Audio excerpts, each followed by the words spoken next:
Welcome back, everybody.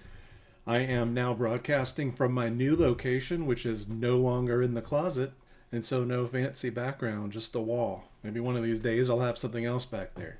But here we are coming back for the second half of this class, and we're going to begin talking about the era of good feelings. Yes, sorry guys, we have to talk about feelings.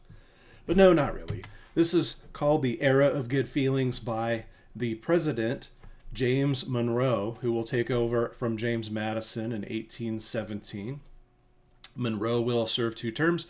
Monroe is the last of what we call the founding father presidents. Everyone after him is a second generation guy, or of course later. There's kind of generations. So Washington through Monroe are that first generation, they're founding fathers, and then the next president, John Quincy Adams, all the way through about James Buchanan. Those are all that second generation of guy. And then Abraham Lincoln in 1861 kind of begins this third generation of people, this third and fourth generation.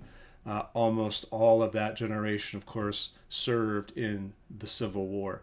And those are, again, these early phases. So he's the last of the founding fathers. Obviously, he was younger. He served with Washington. He was a diplomat for most of his entire life. He was the Secretary of State for James Madison. Again, he's been involved in these kinds of foreign affairs for his entire career, which might explain some of the things that were done during his career. He's very famous for some of his foreign policy decisions.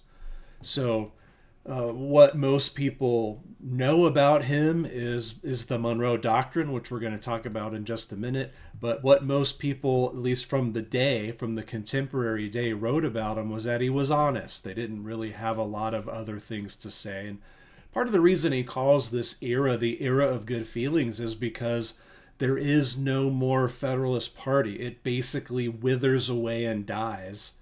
And so the feeling was we had grown up, and the growing pains were over, and we get to move forward with this new system of things under the way that Jefferson and others like him envisioned, this Democratic Republican Party. Of course, it won't be long before there are other parties that will take the place of the Federalist Party. And look at this, in 1820, when he runs for president, there's basically no one running against him. I mean, that's never happened before or since, and it never will. So Monroe is from that old school. He's a Virginian. His own Secretary of State is John Quincy Adams, another lifelong diplomat who also is the son of John Adams and who will be our next president. And what I have here is a map that shows some of the things that Monroe was able to get accomplished during his 8 years in the White House. And of course, John Quincy Adams is instrumental as the Secretary of State in a lot of these things, but a lot of it is following Monroe's lead. So his foreign policy, again, is what he's known for. So let's quickly talk about the Monroe Doctrine, then we'll come back and talk about some of these other things. So in 1823, James Monroe basically, you find it kind of strange. In those days, the president didn't give a State of the Union address. Often they would just hand a letter to Congress and then Congress would read it. And of course, that didn't go out to the whole population. But in that letter, Monroe, there's a section in there where he talks about how he expects there to be no more European interference in North or South America, in the Western Hemisphere. Essentially what Monroe says is the Western Hemisphere is closed and that it's sort of under the protection of the United States. And we don't want the Europeans doing anything else. We're not kicking them out. We don't have that kind of power. But we are putting them on notice to say we don't want you expanding yourselves over here. And a lot of that was directed toward the Russians who were expanding into Alaska and down the western coast of Canada. You can't see that part on the map, but that's a lot of what that was about. But it really does resonate to the British, the Spanish, the French, and everyone else. Now in 1820s, they just sort of laughed at us and poo-pooed that and said, whatever, who is the United States? But over the next several decades, we will increase in power. And of course, by the 20th century, we will become the world's greatest superpower. So the Monroe Doctrine, when he gives it, is sort of unintentional and it doesn't really matter. But you fast forward 4, 5, 6 decades into the 1870s and 80s, for example, we are controlling things that happen in this side of the world. So that's an important step. And we're going to act on the Monroe Doctrine from this point forward. We're going to act like we have control, and eventually we will grow into having control. So you see on the map several lines. The Convention of 1818 is with Britain, and it has to do with Canada and Oregon. And two things come out of that. One, you can see the blue line up there, the Convention of 1818. The blue line is the 49th parallel. That's going to define where the border is between the Louisiana Territory, basically, and Canada. Prior to this, it was messy. And one of the reasons that borders are important is because borders make for peace. If both countries understand and agree where their borders are, they are far less likely to fight over those borders. It's when we don't agree that conflict takes place. So what Monroe's able to do is secure all of these borders with pretty much everyone in the region, and that's going to potentially make things safer and more peaceful, and frankly cheaper. If you agree on the border and you're not in conflict over the border, you don't have to station a whole bunch of troops at that border either. So you see that thick blue line toward the top is the 49th parallel. Of course, later on, we'll talk about this in another lecture, we'll go ahead and extend that line out about 40 years later or so. You can also see that we have this Oregon country, or Oregon Territory as it's sometimes called, where we're controlling it jointly with the British. And it actually extends way up into Canada. And that's kind of where Russia and this area are bumping up, and that's part of why some of these 1823 comments come out in the Monroe Doctrine. But for the time being, the United States and the British are just sharing that region, all right? And then the really important one, this is all important, but a really, really big one is this red line, which is called the Transcontinental Treaty, sometimes the Adams-Onis Treaty, and that happens in 1819. So a lot is done on the heels of the War of 1812. And what this Transcontinental Treaty does is it defines the border between Louisiana Territory and Spanish Mexico. Now right here it can get a little confusing because right now this is owned by Spain, but this area is called Mexico. In about 5 years from this point, Mexico's going to have a revolution and then they will be their own nation. But it's the same territory. Those of you who are from Texas, you might recognize the shape of Texas kind of in there, but remember, that is on the other side of the treaty line. So in 1819, we all agreed, Spain and the United States, that California, what becomes the state of California, and Texas and everything in between is belonging to Spain. And we're good with that. We make that treaty, and it's a huge treaty. Now, not part of the treaty, but related to the treaty is Florida. And you can see Florida, if you're looking on your map, was ceded to the United States also in 1819.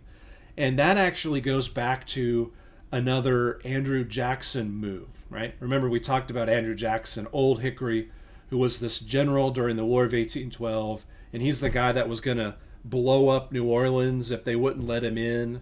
Of course, they let him in. Well, a couple years later, he's given the job to deal with some people in Florida, which was owned by Spain. They were raiding into the United States, and they were causing all sorts of problems. There were Seminole Indians and runaway slaves and basically bandits and pirates, and Andrew Jackson is ordered by Monroe and the Secretary of War to go to fix that problem, right? And I think most people believe that Jackson would go park the army on the border and he would prevent any kind of invasion by these people, because if we were to move the army into Florida, that is exactly as if we were invading Spain. Well, that's exactly what Jackson does. Jackson just invades Florida. He figures out who's doing this, and he figures out essentially that Florida is being controlled by basically what amounts to a crime syndicate, just pirates and businessmen, people with one leg in the legitimate business world and the other foot in the criminal world. And he just goes and he finds a bunch of them and he hangs them.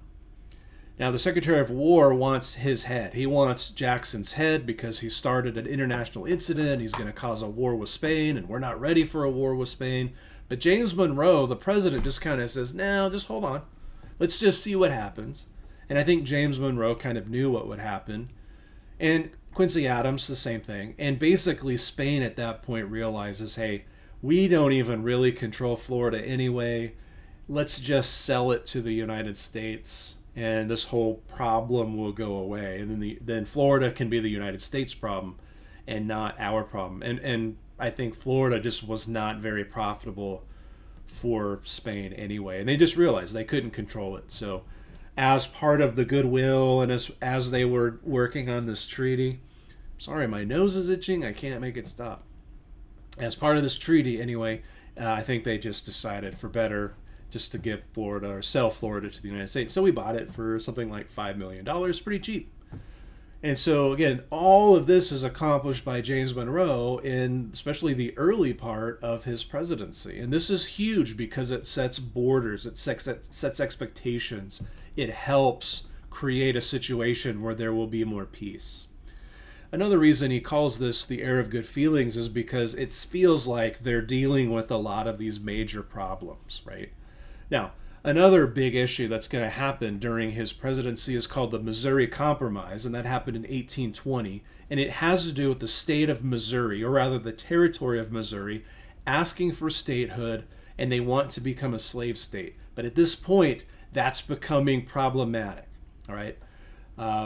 In very early days, under the Articles of Confederation, the government, such as it was, had established a means to create new states, and that is they would draw a territory, they would put a judge, a governor, and 3 judges in that territory, and then when they got to a certain point, they could vote and have a legislature, and then that legislature would govern the territory. Then when they reached another population level, they could apply for statehood. And the intent was that these new states would be free states. But you can see on the map that that's not how it happened, that was largely winked at. And a lot of the reason this issue of slavery was winked at early on was because of the cotton boom, which we're going to talk about in the next lecture. But you can see they don't worry about that. But what happens is, and if you look at this little tiny map I stuck up in the corner, in 1819, there is what we'll call balance. There are 11 free states and 11 slave states. And when Missouri wants to be admitted, they're going to be the 12th slave state, and that'll be against 11 free states. And the free states all vote no. They don't want to admit a new state because that would loosen the balance, right? It would shift the balance toward the slave states. So they argue about it for a while, but eventually they come up with a compromise. And the compromise is that they will just bring in a free state at the same time. So that is the state of Maine, way up there in the north. It had been part of Massachusetts, and now they're going to create a state out of it. So you get a free state, you get a slave state, you maintain the balance. Now you have 12 states that are slave and 12 states that are free. Additionally, when they came up with the compromise, you can see this big black line that sits between the purple unorganized territory and the orange Arkansas territory. That's 36 degrees 30 minutes. That's called the Missouri Compromise line. And the decision was made, and I'm not entirely sure why, that all the territory north of that line, so that purple territory, remember the green is claimed by Britain, so it has different rules. All of that was going to remain free in the future, and then the orange territory, which is basically Arkansas and Oklahoma, would be open to slavery. That seems ridiculous because it's pretty clear that the purple territory was bigger and that more states would be created in that. And I know that as the decades pass, that becomes more apparent. What I want you to get out of this particular issue is this idea of balance, and that is that the states then become so concerned about maintaining this balance that that's what will govern how they make decisions. It's not about is it right or wrong, is it good or bad, it's will it maintain the balance. And that balance then also creates a certain amount of gridlock in the government itself. And it creates a situation where slave states are working against free states, and free states are working against slave states, and they're doing it for their own interest, and again, not for what is in the best interest of the nation. And this is what leads us to war, ultimately. Many people will try to argue that the Civil War was not about slavery. It absolutely was about slavery, and especially from the Southern perspective, it was about them being able to keep slaves. As we'll talk about in the next lecture, slaves are hugely valuable and super important to their economy and just part of their way of life. And so they fought very hard for it, and eventually they're going to leave because they feel like that given enough time, there will be more free states naturally than slave states. They will lose that balance. And when they lose that balance, the free states will then amend out slavery, which is, of course, ultimately what happens anyway. So the fear and paranoia about losing slavery is not something that comes when Lincoln is elected in 1860. It comes way back here when they're starting to think about this issue of balance. So slavery plays a critical role in the Civil War and really in every decision that is made from this point. But they feel like, and this is part of that era of good feelings, they feel like the compromise, the Missouri Compromise, is kind of overcome that problem, that challenge, and so they fixed it, right? They fixed this issue of slavery. Well, they really haven't. They just pushed it forward. And again, we're going to use the word compromise a lot. Remember, compromises are something that two parties will agree to, but usually neither party likes it. And they only agree to those compromises so that they can move forward. The one time we're not able to do that is in 1861, and we end up going to a war. So again, this also happens during Monroe's presidency. So a lot of these border things, foreign policy things, there's no conflict, there's no war, the economy rebounds and grows and grows. Again, that's the subject of the next lesson, to talk about the economy and commerce. But politically, he thought things had settled down, but they won't, because in the following election, when he steps down, remember, by tradition, when he steps down, we go to 1824, there will be 4 legitimate candidates for president. Every one of them will get electoral college votes, and none of them will actually win the election. And this creates some challenges. So you've got Andrew Jackson, the war hero, Old Hickory, the war hero from Tennessee. He went into politics and was governor of Tennessee. He is kind of a champion of the common man. Well, again, we'll talk more about Jackson in another lecture specifically, but sort of the triumph of the ordinary. He's this Western sort of self-made man. You can see he gets 99 electoral college votes. He gets the most popular votes.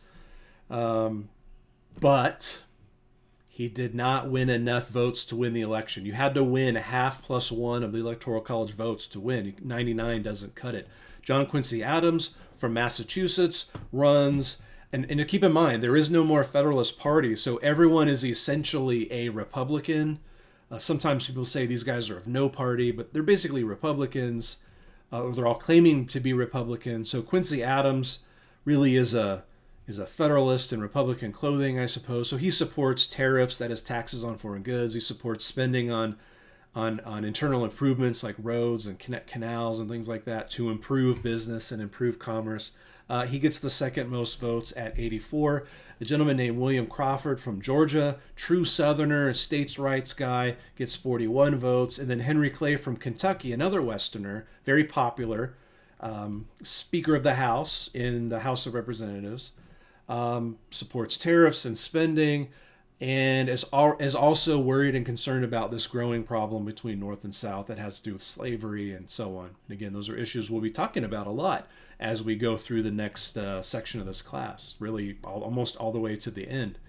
And so these guys, all 4, you can see, get electoral college votes, and all 4 are no one gets enough to win. So when there's a tie, remember we had a tie with Jefferson and Aaron Burr by mistake. This time it's a tie because no one wins, so they take the top 3 candidates. So Henry Clay gets dropped. But remember, Henry Clay is the Speaker of the House. So when there's a tie, the vote goes to the House of Representatives, right? Think about that, because that's going to play into who wins, at least some say. And so you're going to end up with Jackson, Adams, and Crawford. But Crawford gets ill, and so he sort of drops out, and he's never really in contention anyway. It's always going to be between Jackson and John Quincy Adams.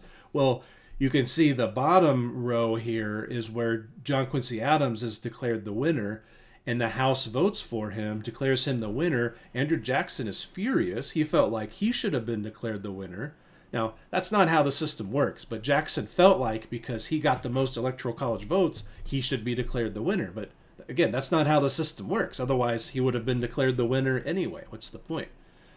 But what does happen is, the word is, and there's pretty good evidence for this, that Henry Clay, the Speaker of the House, the most powerful person probably in the government, and certainly the one who controls the House of Representatives, what they talk about, and so on. Just pay attention to the Speaker of the House today or at any time. And the suggestion is that he made sure that John Quincy Adams won, and in return, John Quincy Adams then makes Henry Clay his Secretary of State. And if you think about that, it makes sense. Why would Clay want to be Secretary of State? Well, the last 3 or 4 presidents were Secretary of State, not vice presidents, right? Thomas Jefferson was a Secretary of State, but then he became vice president. So he's kind of got both. James Madison was Jefferson's Secretary of State. Monroe was Madison's Secretary of State. John Quincy Adams, who will win this election, was Monroe's Secretary of State. So Henry Clay says, yeah, I'll be Secretary of State. Well, Jackson naturally is angry about this, and for the next several years, we'll call this the corrupt bargain. Imagine Andrew Jackson, Old Hickory, saying corrupt bargain, corrupt bargain, corrupt bargain every chance he got. Every time that anyone asked him anything or he was quoted, he would talk about the corrupt bargain and how John Quincy Adams basically cheated his way into the White House with the help of Henry Clay. So poor John Quincy Adams will have a fairly miserable, I think, 4 years in the White House. It'll be much like his father's. Remember, his father is John Adams, the original. And he'll have a kind of miserable, kind of quiet 4 years. I don't think John Quincy Adams quite gets the respect he deserves any more than his father did, but usually one-term presidents don't.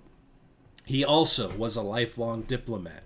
He did not serve in the war for the War of the Revolution, for example, but he was already in the diplomatic service as a young man, and was in the world stage dealing with these large issues as the war took place. So his whole career then is spent in basically the foreign ministry, or later the State Department of the United States. And as I said earlier, he's kind of a federalist in Republican clothing. Remember, there are no Federalists anymore. That party's dead.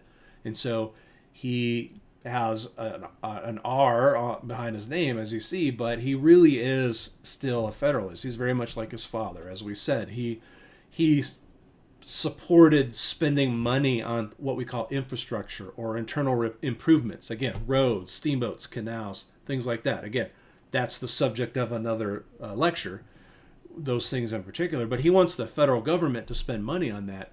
The challenge there is, especially the southern states, they don't want to spend any money. They don't want to pay any money. They don't want to pay the tariffs on these foreign goods. They don't want to spend the money to build a road in New York, of course, because it doesn't benefit their state. But John Quincy Adams and these guys felt like it would benefit the whole country to pay for better roads and so on. And so again, John Quincy Adams will kind of be persecuted in a way, I guess, by Andrew Jackson. Of course, the next election, he and Jackson are going to go head to head, and it gets pretty ugly. But when he leaves office, he later on goes into Congress, and he's a member of the House of Representatives for many, many years. And in fact, just kind of a weird quirk, John Quincy Adams is the first president to ever have his photograph taken. Of course, it was done well after he was president of the United States. So obviously, he's not going to win the 1828 election. And you can see on this particular image, the 1828 election was the worst election in history. And I wonder if this particular image was made before the 2016 election. If any of you remember that election, it was pretty nasty. And actually, the 1828 election is very, very similar to the 2016 election between Hillary Clinton and Donald Trump. Both ran what seemed like pretty dirty, ugly campaigns that focused on character assassination rather than on specific issues. That's what happened in 2016. That's probably what's going to happen this year in 2020. That's certainly what happened in 1828. But in 1828, there were really no rules, and everyone just kind of did whatever they wanted. And you end up with these kind of two groups. Now, there's still one party, but the parties are starting to separate. So Jackson's people start calling themselves Democratic Republicans, which is the name Jefferson used. And then Adams' people are starting to come to be known as National Republicans. And it sort of illustrates how they thought, right? Adams was a much more federal kind of thinking person, national thinking person, where Jackson was a more states level thinking person. And again, we'll get into that more as we talk about Jackson. So the Democratic Republicans of Jackson basically accuse Adams of being a compulsive gambler, an elitist, and having acted, this is great, having acted as a pimp for the Russian ministers in some of their dealings in previous years as president, particularly as Secretary of State. In other words, that he had provided virgins for these people to help smooth along some of the negotiations. There's not really any truth to any of these accusations, but they sound bad, right? This is fake news, and we all know how fake news can work. It's propaganda. Adams had done some remodeling in the White House, for example, and yes, I think they bought some pool tables and things like that, but he was certainly not gambling away your tax dollars, and he certainly did not act as a pimp. He might have been an elitist, but to be honest, almost all of these guys are, and I would argue that Andrew Jackson himself is too, but maybe just not so much. Now, of course, Adams' people are going to reply that Jackson is a drunk, that he's a tyrant, that he was a murderer, that he had shot people dead, he had killed people in duels. One of the accusations that comes out is about his wife, that she had been married to two people at the same time. And there's some element of truth to that, but it was like 30 years in the past, and it was almost like paperwork crossed up. You know, it wasn't like she was really married to two people for real. So there's a whole lot going on there. Now, these accusations about Jackson are probably more true, at least more grains of truth to them. But again, it was nasty and ugly. Of course, Jackson is the one who comes out on top. But he is the subject of a whole nother lecture, a whole section himself. All right. So the next lecture is going to be called "If You Build It, They Will Come." And we're going to talk about commerce in America. What does that mean? We're going to talk about, you see here a picture of the Erie Canal. We're going to talk about steamboats. We're going to talk about roads. We're going to talk about cotton factories and slavery and all that economic stuff that is happening during this period of time we call the era of good feelings. So in addition to it being the era of good feelings, because one, it sort of felt like we grew out of our growing pains, you know, like we finally figured out how the Constitution's supposed to work, and so we're all kind of coming to agreement. That was only temporary. Growing era of good feelings because people are starting to get along. In fact, I didn't mention this, but it's interesting. Thomas Jefferson and John Adams Sr., the dad, both died on the same day, and that day is July 4th, 1826, which happens to be exactly 50 years after the Declaration of Independence, which they both worked on, was passed. And so there's a sort of almost symbolic sign from God, because these two guys who had been friends and then political enemies had become friends again, and then they literally died within hours of each other on the same day, one in Massachusetts, one in Virginia, and then that day happens to be the 50th anniversary of the official Declaration of Independence. That's a sign from heaven. And that, again, that's part of this era of good feelings. And then also the commercial side that we're going to talk about next is so good and so big, and America's growing so fast that we're going to pay off a lot of our debt, or all of our debt at one point, and just commerce is booming, and it's like we can do no wrong. Of course, there are problems, and they're kind of hidden. So that's the subject of the next lecture, and I will see you then.